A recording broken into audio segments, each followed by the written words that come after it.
ha arrancado la vacunación a los menores entre 3 y 11 años. Esto da un panorama sin lugar a dudas diferente, ¿no? Con esto de buscar una mayor población que esté inoculada y se está esperando justamente a los más pequeños. Bueno, ¿cuáles son las lecturas que se hacen respecto a esto y el impacto de la variante Delta en la vacunación a los más chiquitos? Estamos en comunicación con Rodrigo Quiroga, quien es también investigador del CONICET, en contacto con nosotros. Rodrigo, ¿cómo estás? Muy buenos días, ¿cómo andas?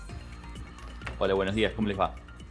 Bien, bien, muy bien. Bueno, con buenos ojos se está viendo y los padres, y así lo están haciendo, lo que es la vacunación a los menores de 3 a 11 años, ¿no? Los turnos que ya se van dando, esto de quitarse los miedos y poder vacunar a esta población para protegerlos.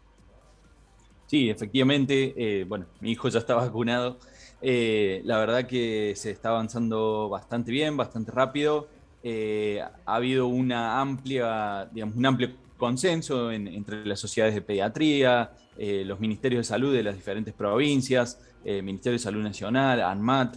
Y bueno, por suerte, la verdad que tenemos disponible una vacuna que es muy segura, cuya tecnología ya es muy conocida y de la cual conocemos los efectos a largo plazo, sabemos que es muy segura, la utilizamos en muchas otras vacunas que aplicamos con el calendario de vacunación.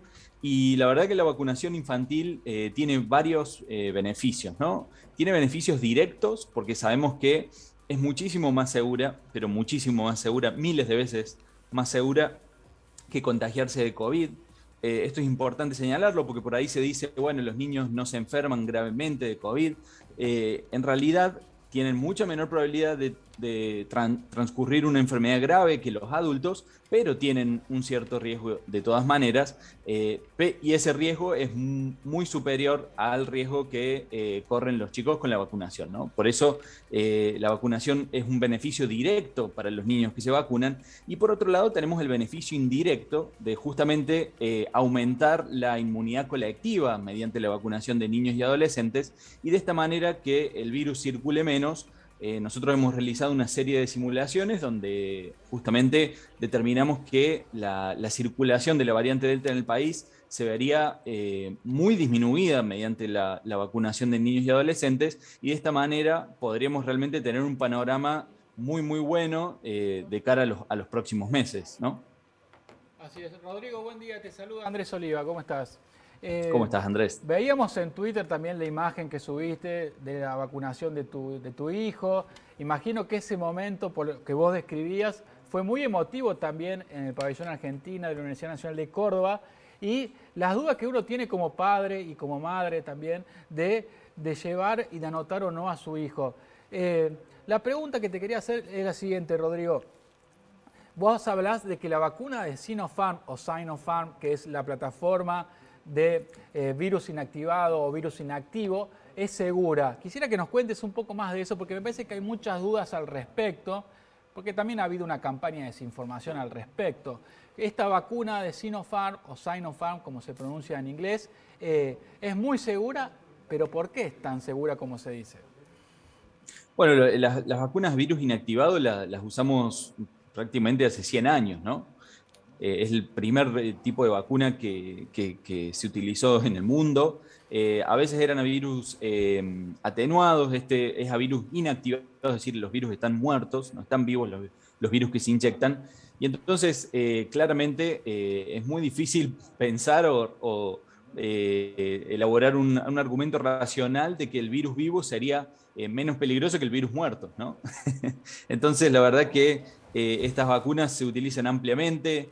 En el calendario de las que colocamos normalmente en el calendario tenemos 4 vacunas, si no me equivoco, que son a virus inactivado. Entonces, la verdad, son muy seguras y además tienen los estudios correspondientes publicados ya en revistas internacionales para el caso de Sinopharm. Y algunos lo que dicen es, bueno, pero no hay fase 3 hecha en niños. Bueno, recordemos a la audiencia que fase 3 lo que intenta determinar es la efectividad de las vacunas, ¿no? Entonces, y esto no se hace en niños, ¿por qué? Porque necesitaríamos agarrar decenas de miles de niños e inyectarles placebo, ¿no? Y permitir de alguna manera que se contagien de COVID. Por eso es que no se van a hacer, la mayoría no va a hacer estudios grandes de fase 3 ninguna de las vacunas, y los países están avanzando con la aprobación de emergencia para niños con estudios de fase 1-2 que nos garantizan justamente la seguridad y que generan anticuerpos, ¿no? Entonces, con esos dos estudios con los que se está avanzando en el mundo para la aprobación de vacunas pediátricas, sin ir más lejos, Estados Unidos está a días probablemente de aprobar la vacuna Pfizer para uso en 5 a 11 años sin realizar estudios de fase 3, ¿no? O sea, una vez que sabemos que la vacuna es segura, ya se puede, proceder a su aprobación y su uso de emergencia en niños, ¿no? Rodrigo, se dice que los chicos tienen una alta carga viral del COVID, no desarrollan consecuencias graves, pero que sí que tienen una alta carga viral y esto, por supuesto, expone al grupo familiar, a personas de más edad. La importancia de la vacunación también radica en esto, ¿no? Tengo entendido que, de acuerdo a la inoculación, esa carga viral baja y es decir que los contactos con los abuelos, con las abuelas, puede llegar a ser menos riesgoso. Incluso este es un beneficio importantísimo. Exactamente, sí. Nosotros sabemos que la vacunación disminuye mucho la probabilidad de infectarse, pero también disminuye la probabilidad de contagiar a otros si es que esa persona se infecta. Entonces, por eso es que las vacunas tienen el efecto de ir bajando los casos, digamos, a medida que, o dificultarle la circulación al virus a medida que hay más personas vacunadas en la población. Entonces, la vacunación pediátrica, como decía antes, tiene un efecto directo, disminuyendo aún más el riesgo de COVID en esos niños, pero también disminuyendo mucho la probabilidad de que se contagien sus convivientes, sus parientes, sus abuelos, como pasa muchas veces en Argentina, que tenemos hogares intergeneracionales, ¿no? Con niños o adolescentes y también personas mayores. Bueno, nosotros vemos, y se ha visto también en Reino Unido o en Israel, que esas personas mayores que conviven con personas no vacunadas tienen un riesgo aumentado de contraer COVID con la variante Delta, ¿no? Entonces, vacunar a los niños y adolescentes también sería una manera de volver a proteger a nuestros adultos mayores que ya están vacunados, ¿no? Rodrigo, por último te quiero hacer la siguiente consulta, porque hay una campaña de los denominados o autodenominados padres organizados, que también incluye a madres, ¿no? Que sostienen que ellos van a seguir esperando a que se apruebe en nuestro país una vacuna de ARN mensajero, la de Pfizer. ¿Qué mirada tenés al respecto? Bueno, la verdad que cada uno está en su derecho de hacer lo que quiera. Justamente la vacunación pediátrica o la vacunación contra el COVID en nuestro país no es obligatoria, ¿no? Pero la verdad que si yo tuviera que elegir una vacuna o una tecnología de vacuna para vacunar a mi hijo, yo elegiría una tecnología de virus inactivado, ¿no? Porque por lo que decía antes, es una tecnología que ya utilizamos hace muchísimos años y sobre la cual tenemos mayor cantidad de información sobre su seguridad a largo plazo, ¿no?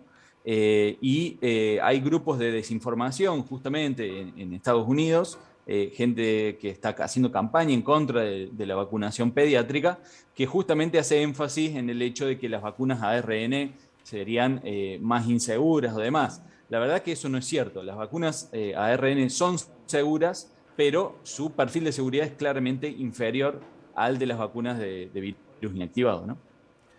Rodrigo, te agradecemos. Esta comunicación ha sido muy claro para sacarnos todas las dudas, que en este momento comienza la vacunación, ya comenzó hace unos días, el domingo, ¿no? De niños y niñas, y muchos padres y madres pueden tener alguna duda y es momento de poder despejarlas. Así es, Rodrigo, fuiste muy claro. Te mandamos un abrazo.